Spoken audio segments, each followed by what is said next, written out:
주신 하나님의 말씀 사도행전 13장 13절 14절 2절 말씀입니다.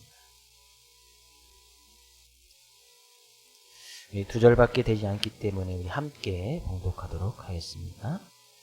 바울과 및 동행하는 사람들이 바보에서 배 타고 밤빌리아에 있는 버가에 이르니 요한은 그들에게서 떠나 예루살렘으로 돌아가고 그들은 버가에서 더 나아가 비시디아 안디옥에 이르러 안식일에 회당에 들어가 앉으니라. 아멘. 옛날에 한 스승에게 자존감이 낮은 제자가 스승을 찾아가서 고민을 털어놨습니다. 스승님, 저는 제 자신이 가치가 없다는 생각이 들 때가 너무나 많습니다. 그럴 때는 정말 죽고 싶기도 합니다. 이렇게 이제 고민을 이야기하는 거예요. 그러니까 스승이 가만히 있다가 이 책상 밑에서 돌 하나를 꺼내서 이 제자에게 줍니다. 그리고 이 돌을 가지고 시장에 가서 얼마나 가치가 있는지 물어보고 와라, 이렇게 이야기를 합니다. 그래서 이 제자가 스승의 명령을 따라서 시장에 가서 먼저 이 돌을 가지고 채소장소에게 이렇게 물어봅니다. 채소장소에게 이 돌이 얼마나 가치가 있겠습니까? 그걸 물어보니까 채소장사가 그걸 딱 보고, 야, 이 사람아, 돌덩이가 무슨 가치가 있겠나? 그냥 저 멀리 갔다 그냥 버리기나 하게, 이렇게 이야기를 하는 거예요. 그래서 이번에는 이 제자가 그 돌을 가지고 정육점에 가서 물어봅니다. 이 돌이 얼마나 좀 가치가 있겠습니까? 그 물어보니까 정육점 주인이 이렇게 이 돌을 이리저리 살펴보더니만 생긴 것은 뭐 보통 돌이 아닌 것 같은데 뭐 그걸 나한테 준다면 내가 한 돼지고기 2군 정도는 줄 테니까 그것을 주고 가든지 말든지 뭐 이렇게 이야기를 하는 거예요. 그래서 이 사람이 또 이제 그 돌을 가지고 보석 가게를 찾아갑니다. 근데 보석상 주인에게 이 돌을 보면서 이 돌이 얼마나 가치가 있겠습니까? 이렇게 물어보니까 보석상 주인이 이 돌멩이를 보자마자 너무나 깜짝 놀라는 거예요. 그러더니만 여러 가지 기구를 꺼내어서 정밀하게 감정을 해봅니다.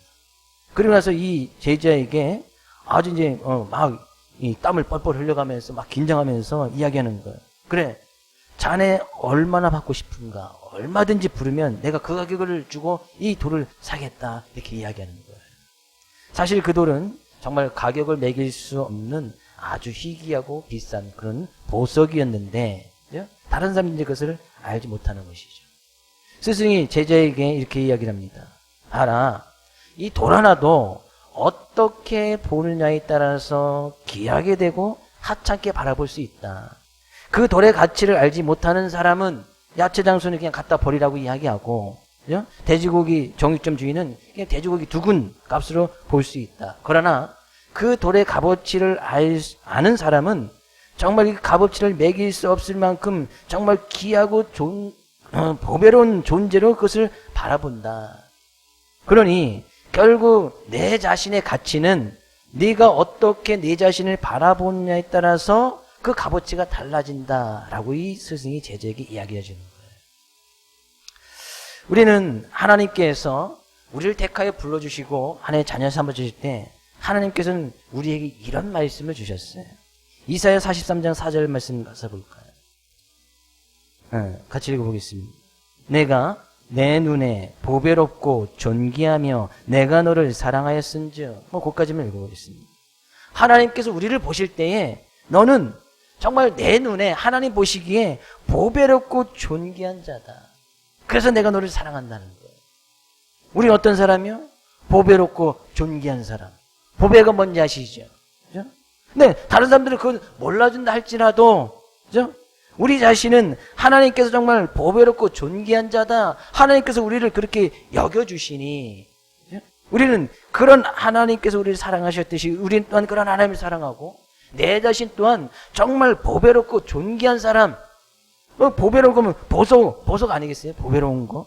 존귀한 거, 정말 세상에서 어떤 값어치로 매길 수 없는 그런 존귀한 자인 것을 기억하여서 이 시간도 우리를 사랑하시고 우리와 함께 하시는 그런 하나님을 예비하고 나갈 때 우리 온 마음과 정성을 다해서 하나님께 예비하며 나갈 수 있는 우리 귀한 우리 성도님 될 수 있기를 주의 이름으로 축복을 드립니다.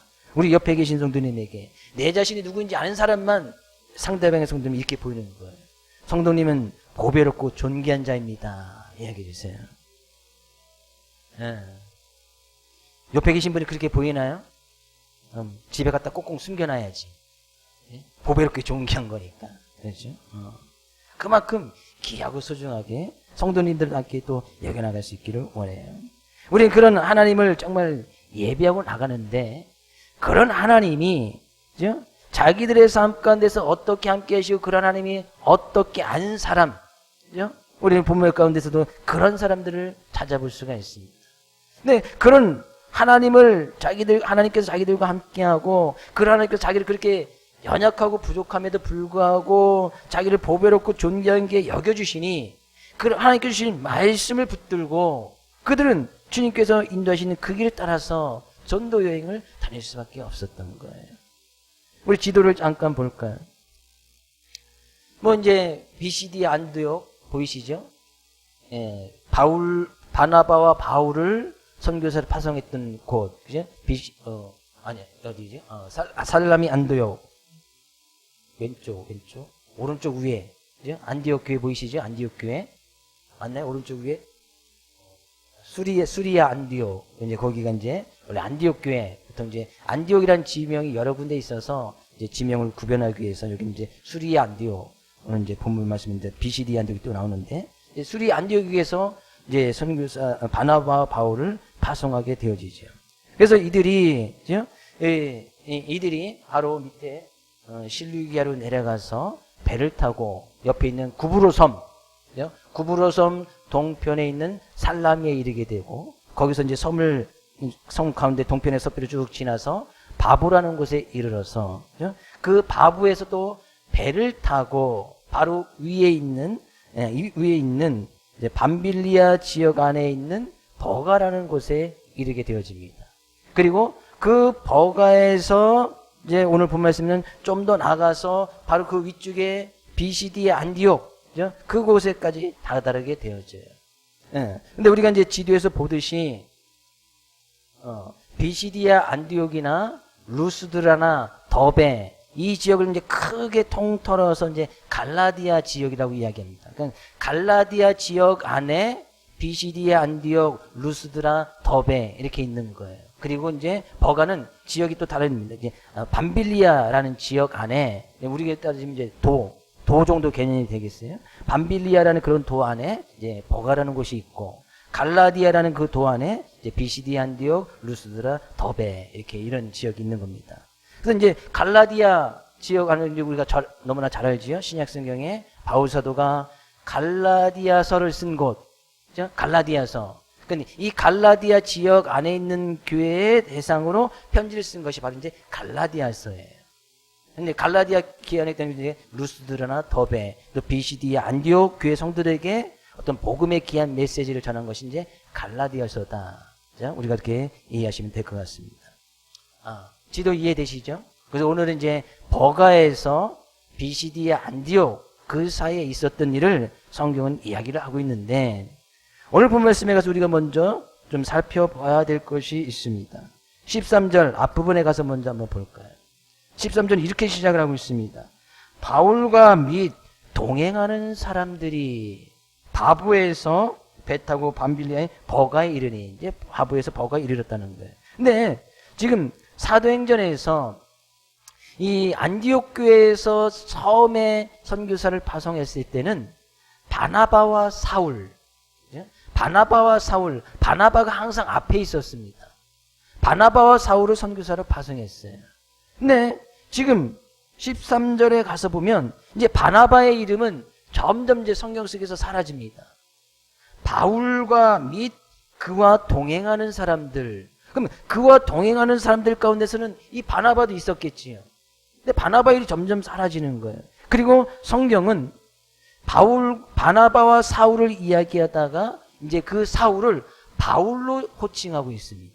근데 이 말씀이 바로 13장 9절에서 바로 이야기를 하고 있어요. 13장 9절 가서 한번 읽어볼까요?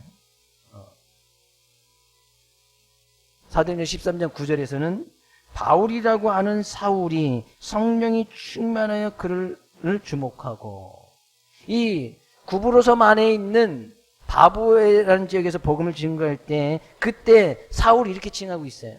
바울이라고 하는 사울이 여기서부터 이제 사울이라는 그 이름이 이제 바울이라는 이름으로 이제 호칭이 되어지고 그 이후부터는 계속해서 바울이라고 호칭을 합니다.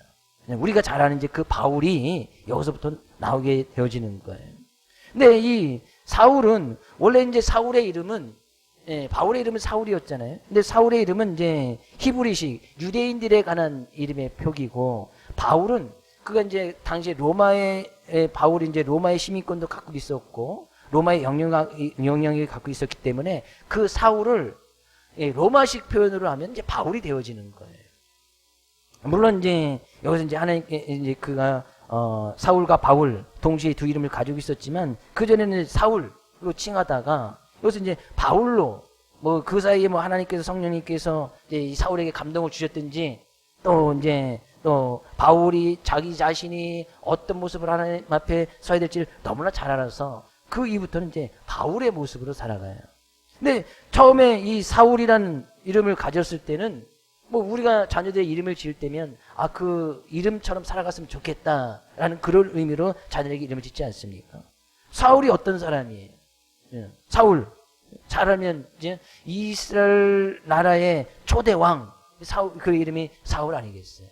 그러니까 이 사울 왕으로 이름을 지었다는 것은 자기가 그런 초대 이 이스라엘 왕처럼 그 왕처럼 큰 인물이 되려는 아마 그런 의미로 자녀에게 그런 이름을 지어줬을 거예요. 사울처럼 큰 인물이 되고 그죠? 그 나라를 이끌어갈 수 있는 그죠? 그런 사람이 되라라는 그런 의미를 가지고 자기 또한 그런 생각을 가지고 살았을 거란 말이죠. 근데 그렇게 살다 보니 어느 정도 이제 사울처럼 사람의 이름을 가지고 살 때는 이제 그런 힘도 있고 권력도 있고 유대인들에게 어떤 이 권력을 이양받아서 믿는 사람들을 뭐 감옥에 넣고 그런 권력을 행사할 수 있는 그런 막강한 어떤 힘을 막 구축하고 있었던 때가 사울의 시대 아니에요. 근데 이 바울은 로마식 이름이기도 하지만 이 바울이라는 이름의 뜻은 작다라는 그런 의미가 있고 또 단념한다, 포기한다, 멈춘다라는 그런 의미가 담겨져 있어요. 이 바울이 자신을 사울이라고 부르면서 스스로 사울 왕처럼 자신을 크게 여길 때는 자기가 하고 싶은 대로 그런 권력과 힘을 얻어나간 데만 힘을 썼단 말이죠. 근데 9절 말씀에도 이야기하고 있듯이 바울이라고 하는 사울이 이제는 그 바울 그 자신이 이제 사울이 아닌 바울처럼 살고 싶었다. 바울처럼 작은 자처럼. 그러니까 그가 포기하고 담념하고 멈췄다는 거예요. 뭐예요? 어떤 것을 포기하고 담념하고 멈췄습니까? 자기 자신이 열심히 뭐 노력을 해서 권력을 얻고 힘을 얻어가는 것을 갖다가 이제는 멈췄다 그런 얘기예요. 자기 자신이 스스로 높아지기 위해서 커지기 위해서 하는 그런 것들을 때는 그것을 포기해버렸다는 얘기예요. 그리고 자기 자신을 정말 작은 존재, 티끌보다 더 작은 존재, 정말 벌레 한 마리보다도 더 연약한 존재로 자기 자신을 인식하게 되어지고 그러다 보니 뭐예요? 자기는 성령이 충만하여서 성령님께서 인도하시는 성령님의 인도하심 따라서 성령님의 말씀을 따라서 살아갈 수밖에 없었다는 거예요. 정말 티끌과 같이 벌레보다 더 작은 그 자신이 할 수 있는 것이 뭐가 있겠어요? 그러니까 늘 그 자신을 늘 그런 성령님께 의탁을 하고 주님께서 말씀하시는 그 말씀이 무엇인지 그 말씀의 뜻을 따라가기를 힘썼다는 거예요. 그러니까 성령이 충만하여서 하나님의 영이 충만하여서 정말 하나님께 주신 귀한 말씀을 붙들고 그런 하나님의 마음을 닮아서 가는 곳곳마다 복음을 증거하고 어떤 구원을 선포하고 믿는 사람들을 어떤 주님 앞으로 인도하여서 교회를 세워나가는데 힘써 나갔던 사람이 이 바로 바울 아니겠어요?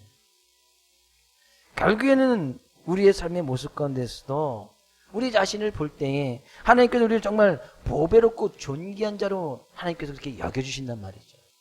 정말 내 자신이 그렇게 큰 능력이 있고 뭐 보석과 같은 그런 가치가 있어서 하나님께서 우리를 그렇게 여겨주신 것이 아니라 우리는 바울과 뭐 벌받을 것이 뭐가 있어요. 정말 연약하고 부족한 우리의 모습 아니겠습니까? 너무나 지금 절실히 잘 느끼고 있는 거 아니겠어요? 바이러스 하나 제대로 이기지 못하는 것이 바이러스 눈에 보이지도 않는 거 그죠?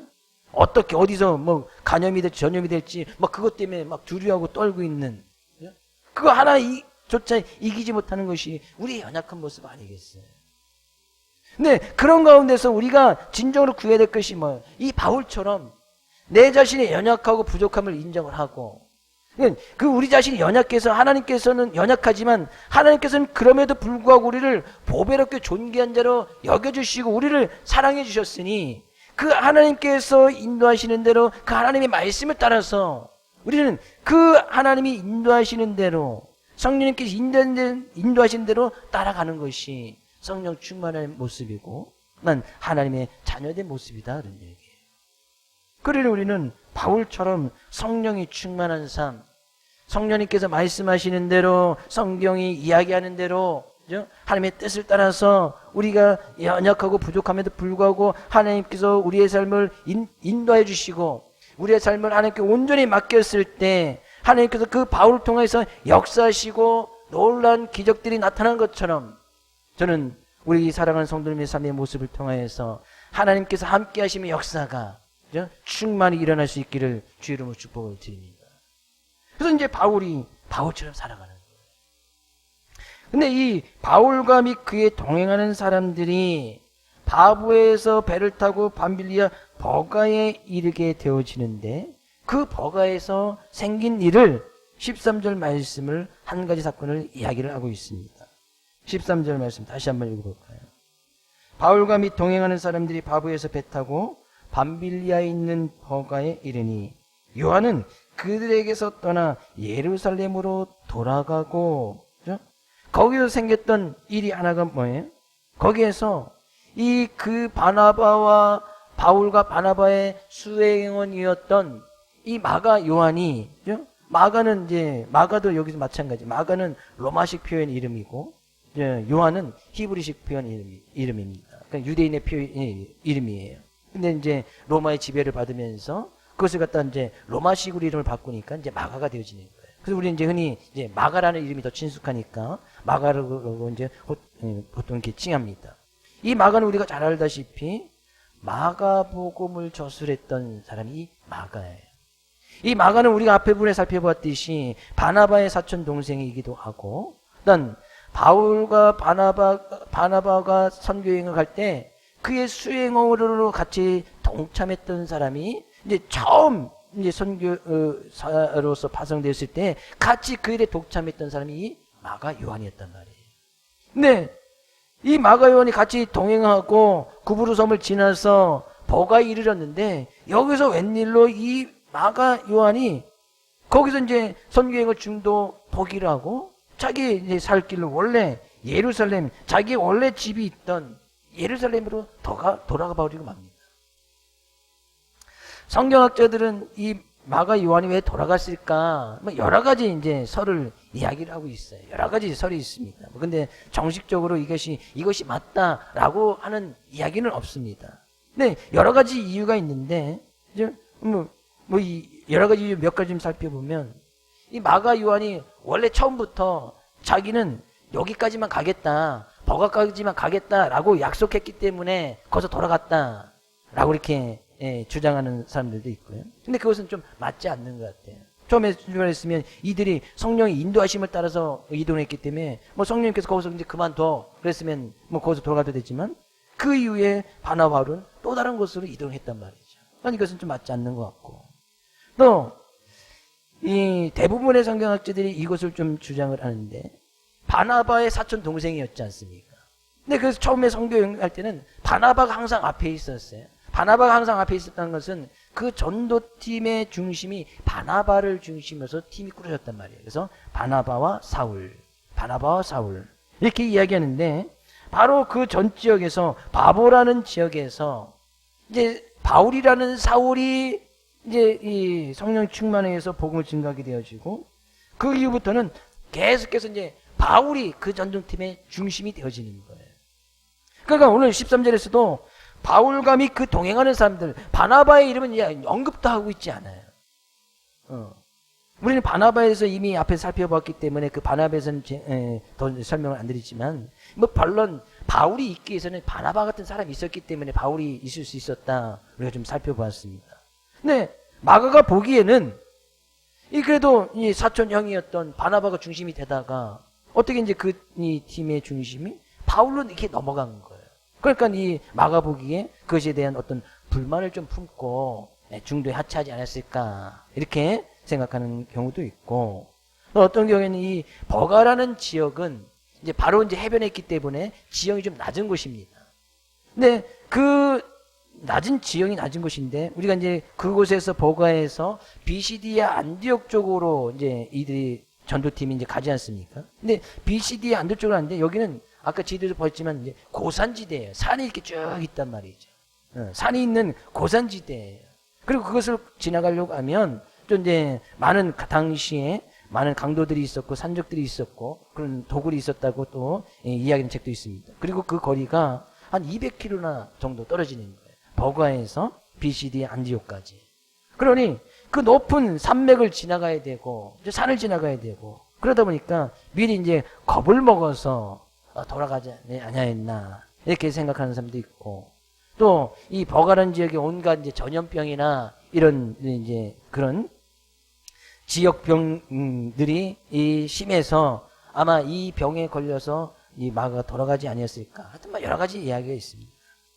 근데 그 이유가 어찌됐건 간에 그 이유는 중요하지 않습니다. 성경이 분명히 뭐라고 이야기를 하고 있지 않으니까. 근데 나중에 이 마가는 정말 베드로의 충실한 동역자가 되어지고 바울의 어떤 동역자로서 정말 이 바울의 삶을 마감할 때까지 이 마가가 나중에 그것을 자신의 잘못을 깨닫고 바울을 가장 옆에서 바울을 도와주고 충실히 섬겨줬던 사람 중에 한 사람이 바로 이 마가예요. 그리고 마가복음까지 기록하는 그런 저자가 되었죠. 어찌됐거나 13장에서 이 마가가 돌아갔지만 나중에는 하나님께 또 기습을 받는 그런 사람이 되어진 거예요. 근데 마가가 돌아갔던 그 이유가 어찌됐건 간에 중요한 것은 바울과 및 그와 함께하는 사람, 바울과 바나바는 마가가 포기한 그 길을 끝까지 나아갔다는 사실이에요. 마가는 포기했지만 어쨌거나 바울과 바나바가 그 버가에서 더 나아가 비시디아 안디옥까지 이르게 되어진 거예요. 그 높은 산맥을 지나서 200여 킬로 떨어져 있는 그곳에 가서 복음을 증거하고 나가는 그런 모습을 가지고 있었단 말이에요. 자, 마가가 처음에 이 바울과 바나바의 선교팀에 동행을 할 때는 마가는 그 애들의 수행원으로 5절에서 13장 5절에서 마가를 수행원으로 두었다. 수행원으로 이 마가가 따라갔다고 이야기를 해요. 근데 이 수행원은 아주 이제 성경에서 자주 쓰는 단어 중에 하나인데요. 이 수행원이라는 뜻은 히페르테스라는 뜻으로 그 뜻의 의미는 종이라는 그런 의미예요. 종. 좀 더 나가면 이것을 노예라는 그런 의미예요. 원래 이 히페르테스라는 그런 의미는 배를 당시에 이제 지금의 배는 이제 뭐 전기나 전동으로 해서 막 나가지만 당시의 배는 배 밑창에서 이제 노를 젓는 노예들이 한 수없이 많은 큰 배 같은 경우에는 한 뭐 30명, 40명씩 이 노를만 젓는 그런 종들, 노예들이 있었습니다. 그래서 선장이 이 결정상에 따라서 이 노예들은 계속해서 노를 젓는 거예요. 좌측으로 가라가면 이 오른편에 있는 사람들이 배를 젓고 또 오른쪽으로 가려면 왼편에 있는 사람이 배를 젓고 계속해서 직진하려면 양쪽에 있는 이 노예들이 계속해서 노를 저어야만 배가 움직이는 그런 구조였단 말이죠. 그 바로 배 밑창에서 노를 젓던 이 노예라는 그런 뜻이 바로 히페르테스예요. 종이란 개념이죠. 그 마가가 이 자신의 임무는 바나바와 바울을 따라가서 수행원으로 그가 따라갔을 때는 이런 종의 개념으로 바나바와 바울을 섬겨주는 그런 의미를, 그런 임무를 가지고 따라갔단 말이죠. 그러면 이 배 밑에서 노를 젓는 이 노예는 결정권이 하나도 없지 않습니까? 배의 선장이 좌측으로 가 그러면 좌측으로 이 노를 저어서 가야 되고, 우측으로 가 그러면 우측을 따라서 노를 저어서 가야 돼서 그들은 열심히 노를 젓는 그 일만 하면 되는 거예요. 수행원으로 동참했던 이 마가의 임무는 당연히 바울과 바나바가 행선지를 정해주면 그것을 땅에서 열심히 섬겨주고 수행하는 것이 이 마가의 임무였다는 얘기죠. 근데 중간에 어떤 큰 환경이나 그에 어려움이 있든지 그 환경의 벽에 부딪혔든지 아니면 자기 자신의 어떤 문제에 부딪혔든 간에 그가 그 일을 중단에 포기하고 돌아갔다는 것은 자기 자신의 어떤 본분이 해야 될 그 일을 잊어버렸다는 얘기죠. 자기가 왜 함께 이 전도팀에 함께 하게 됐고 또 자기가 해야 될 일이 분명히 무엇인지 그 역할을 잊어버렸기 때문에 바울과 바나바는 열심히 자기의 길을 갔지만 이 마가는 중간에 돌아갈 수밖에 없었다는 거예요. 이 바울은 우리가 잘 알다시피 전도팀을 떠날 때도 육체적인 약함을 가지고 있던 사람이 이 바울 아닙니까? 육체적인 약함, 늘 질병을 가지고 있었단 말이에요. 근데 그 질병을 가지고 있던 이 바울도 이제 버가에서 BCD 안디옥 큰 산을 넘어가는 그런 지형에까지 이르러서 거기서 복음을 증거하고 나가는데 이 젊었던 이 마가가 중도에 포기했다는 것은 그만큼 왜 내가 이 일을 시작했고 자기 분명히 해야 될 그 역할을 잊어버렸기 때문이다는 얘기죠. 그리고 이들 전도팀은 분명히 그들이 금식하고 기도하면서 성령님께서 인도하시는 대로 성령님께서 불러 세워서 그들을 파송하고 보내랬던 그 성령님의 인도하심을 따라서 그 전도팀이 꾸려졌습니다.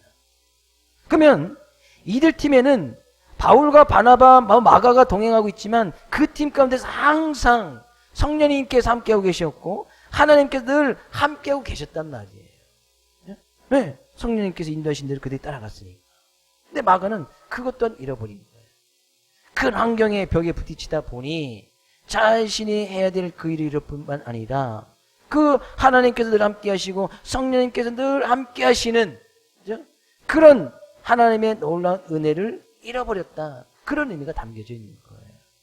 그러다 보니 조금 힘들고 어려우니까 어찌됐건 간에 또 자기 자신의 육체적인 어떤 병이 들었든지 아니면 가야 될 것이 너무 힘들었든지 그런 어떤 환경이나 상황의 벽에 부딪히다 보니 쉽게 그 길을 포기해버린 거예요. 그것은 종의 노예의 모습이 아니었다는 얘기예요. 그러면 우리도 생각해 볼 것이 이 바울과 바나바 또한 휘페르테스, 노예, 종의 모습인 것을 분명히 이야기하고 있는 거예요. 왜냐하면 이 바울과 바나바도 자기들이 전도여행을 가고 싶어서 전도팀을 꾸린 것이 아니에요. 성령님께서 말씀하실 때에 주를 섬겨 금식할 때 성령님께서 그들에게 말씀하지 않습니까? 하나님께서 말씀해 주셨다는 거예요. 바나바와 바울을 따로 세우라. 그리고 그들을 선교여행을 떠나게끔 그들을 파송하라고 이야기하는 거예요. 그러면 바나바와 바울 또한 주님을 섬겨나가는 수행원, 종의 모습, 노예의 모습인 것을 분명히 말하고 있는 거예요. 왜? 성령님께서 인도하시는 대로 하나님께서 말씀하신 대로 그들은 그 길을 따라 걸어가는 거예요. 그것이 바로 종, 노예의 모습, 휘페르테스의 모습 아니겠어요? 근데 이 바울과 바나바는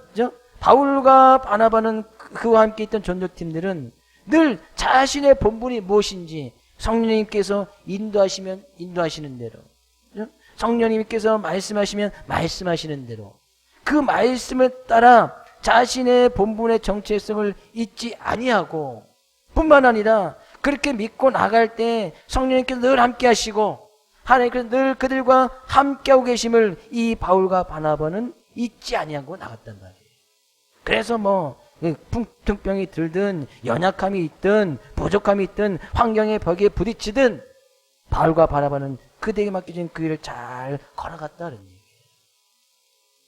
근데 우리가 또 생각해 볼 것이 버가에 이르렀는데 버가에서는 이제 마가 요한이 돌아간 것만 기록하고 있고 버가에서는 어떤 복음을 증거했던 일이 성경에는 기록하고 있지 않습니다. 그냥 바로 버가에서 BCD 안디옥으로 갑니다. 근데 다시 이제 여기에서 이제 아까 루스드라 더베를 돌아서 다시 거꾸로 돌아올 때 이 버가에서 또 바울 사도가 말씀을 증거하는 일이 일어나요. 물론 우리는 이제 그걸 다음에 좀 살펴보기 원하는데요. 왜 그런 하나님께서 인도하시는 그런 열정의 마음을 가지고 바울과 바나바가 버가에 도착을 했는데 왜 거기에서는 말씀을 증거하지 아니하고 돌아올 때 말씀을 증거했을까? 거기도 이제 놀라운 또 하나님의 또 성령 인도하심이 있겠지요. 일단 버가보다는 더 급한 아마 BCD 안디옥 쪽에 가서 먼저 그에서 복음을 증거하기를 원하시는 어떤 주님의 뜻이 있었을 것 같아요. 그만큼 바나바와 바울은 왜 버가에서 말씀을 증거하고 싶지 않았겠어요? 거기서 근데 성령님의 인도하심이 그렇지 않은 거예요.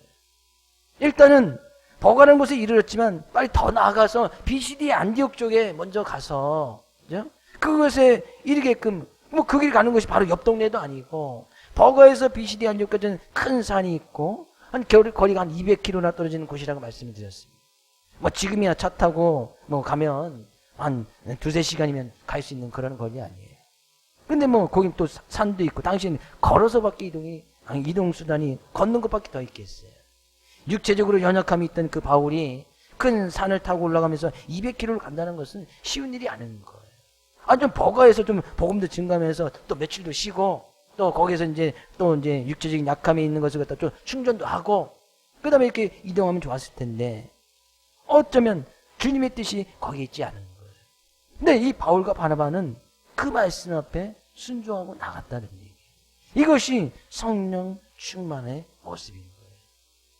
왜 그런 일이 가능했는가? 바울은, 바나바는 자기 자신이 어떤 본분인지 자기 자신의 직무가 무엇인지 너무나 잘 알고 있던 사람이에요. 자기 자신이 휘페르테스, 종, 노예인 것을 그래서 주님께서 말씀하시면 언제든지 그 말씀을 따라갈 그런 준비가 되어져 있는 거예요. 그래서 자기는 여기에서 이런 일을 하고 싶은데 성령님께서 원하지 아니하시면 자기의 생각과 뜻을 내려놓고 성령님께서 인도하시는 그 길을 따라서 걸어갔다는 얘기예요. 고린도전서 4장 1절 2절 말씀 가서 같이 읽어보겠습니다.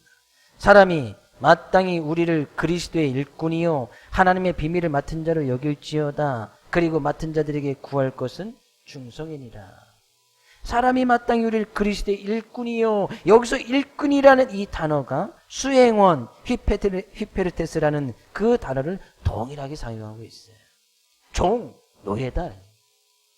바울은 이야기하는 거예요. 다른 사람들이 우리를 생각할 때 우리는 마땅히 주님의 일꾼이다. 주님의 종이다. 주님의 노예라 라고 인정해주라. 종으로 여겨달라는 거예요. 노예로 여겨달라는 거예요. 그래서 자기들은 주님께서 인도하시는 그 인도함을 따라서 주님께서 말씀하실 때 그 말씀 앞에 충성을 다한다. 그래서 맡은 자에게 구할 것은 충성이니라. 그래서 나는 충성을 구하여서 주님께서 인도하시는 그 길을 따라서 그 길이 아무리 험하고 멀었다 할지라도 난 그 길을 따라가겠다는 거예요.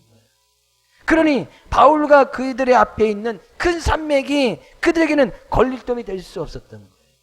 거기 뭐 풍토병이 돌고 뭐 전염병이 돈다 할지라도 바울이 가는 그 길은 그것이 전혀 그들에게 문제가 되지 아니했다는 거예요. 물론 주님께서 인도하시는 그 길에 큰 난간이 기다리고 있는다 할지라도 바울은 그곳에 하나님께서 함께 하시고 성령님께서 함께 계시면 반드시 그 난간을 통해서도 하나님께서 원하시는 분명한 뜻이 있을 것이다. 바울은 그 하나님을 의지해서 나가는 모습을 보게 되죠. 그러니 바울이 나중에 복음을 증거하다 감옥에 들어가도 얼마나 큰 난관 아니겠습니까? 내가 주님에 의해서 복음을 증거하는데 감옥에 가? 하나님 내가 주님 위해서 이렇게 열심히 힘쓰고 애썼는데 비록 그것에 대한 보상이 감옥에 들어가는 겁니까? 전혀 불평불만하지 않습니다. 하나님께서 왜 나를 감옥에 보내셨지? 거기도 분명한 뜻이 하나님의 뜻이 있겠지. 오히려 그 감옥 안에서 찬송과 기도함을 통해서 그 감옥의 간수장이를 구원하고 빌립보라는 교회를 세워나가는 놀라운 일이 일어나가는 거예요. 바울이 이런 일을 늘 체험하다 보니 하나님께서 인도하시면 그냥 기쁨과 즐거움으로 나가는 거예요. 큰 산맥이 있어도 뭐 감옥에 들어가도 때로는 매를 맞아도 만약에 우리의 삶 가운데 그런 모습이 있다면 중간에 포기하는 거, 그죠? 하나님 믿고 나가는데 감옥에 들어가요. 하나님을 믿는다는 이유만으로 여러분 감옥에 가서 한 2년 동안, 그죠? 징역을 살게끔 한다고 해보십시오. 그건 나중에 믿으려니까, 그죠? 2년 뒤에 믿으려니까 중도 포기하는 사람들이 우리 교회 성도님 가는 데는 없겠지요? 예수님을 믿는다고 매를 맞아, 매를. 그죠? 당시에는 이제 태용이라는 것이 있었기 때문에, 그죠? 40대까지 맞으면 사람이 죽는다고 해서, 39대까지 당시의 법이, 태용이 39대까지 허용이 되었어요. 바울은 그것을 수차례 맞은 거예요. 39대를 수번이나 맞는 그런 어떤 정말 이 부족하고 수치스러운 그런 모습. 뭐 때문에?